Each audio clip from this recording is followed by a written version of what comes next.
Hello, Is that Subhash? Okay, yes, I got your mail, आपका mail मिला था, मुझे फॉरवर्ड किया था, आपने एप्लीकेशन दिया था कि आपकी बेटी को फीवर है, आप घर जल्दी जाना चाहते हैं आज।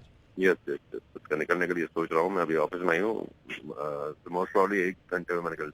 You can't Subhash, yes, you can't, आप नहीं निकल सकते हैं 1 घंटे में। क्यों?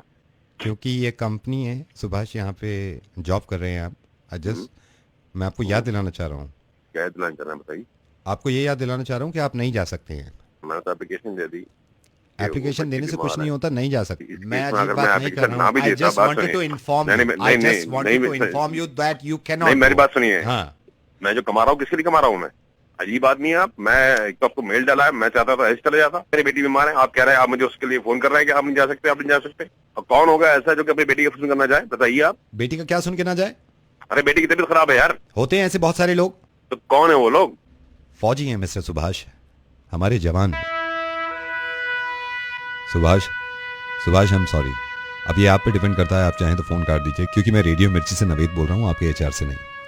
और आप चाहें तो थोड़ी सी बात मेरी सुन लीजिए, क्योंकि मुझे लगता है कि ऐसे समझाने में लोगों के शायद समझ में आ जाए।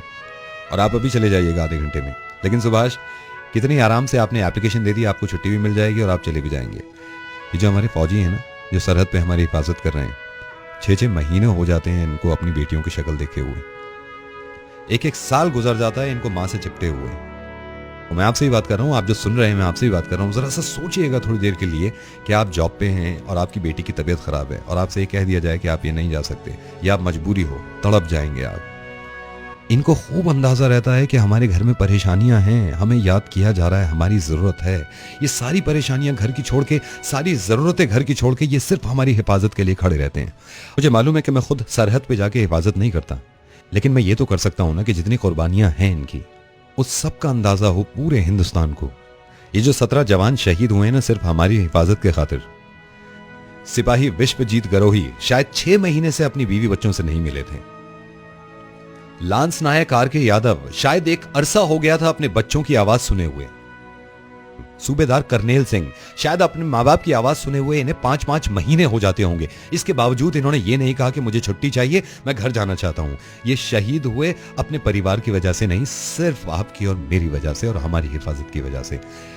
सुभाष से बात करना, एचआर से बन के बोलना, ये सिर्फ मेरा मकसद ये था कि हमें अंदाजा हो कि कितनी बड़ी कुर्बानी देते हैं हमारे सिपाही हमारे लिए। अगर आप कहीं भी नौकरी करते हैं और उसका पैसा आपको मिलता है तो इंडियन करेंसी मिलती है। इंडियन करेंसी इसलिए इस मुल्क में चलती है क्योंकि ये हैं वहां पे खड़े हुए और हिंदुस्तान को सुरक्षित और महफूज रखना चाहते हैं।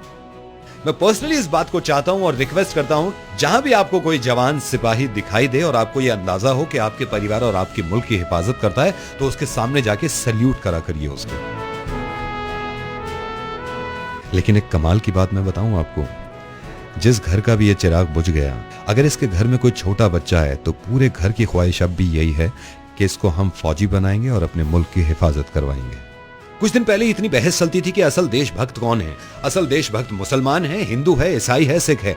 असल देशभक्त ये लोग हैं जिनकी वजह से हम आजादी से देशभक्ति के नारे लगा सकते हैं।